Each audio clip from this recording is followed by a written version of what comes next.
क्रिया विशेषण अव्यय क्रियापदाची विशेष माहिती सांगणाऱ्या अविकारी शब्दाला क्रिया विशेषण अव्यय म्हणतात. उदाहरण, पंखा गरगर फिरतो. गरगर हा क्रिया विशेषण अव्यय आहे.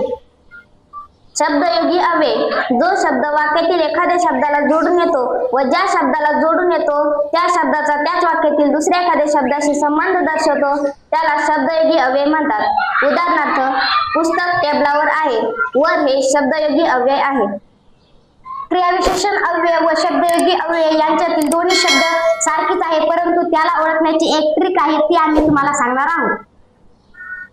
पतंग वर उडाला. वर हा शब्द क्रियाविशेषण अव्यय आहे कारण वर हा शब्द नामाला जोडून आलेला नाही.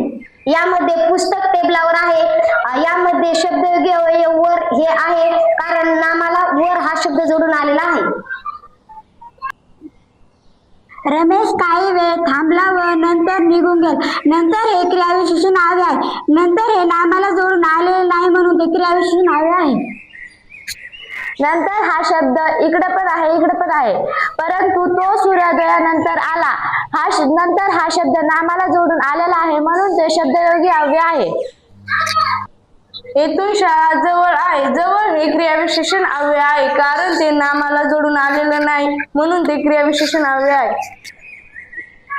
याही वाक्यात जवळ हा शब्द आलेला आहे.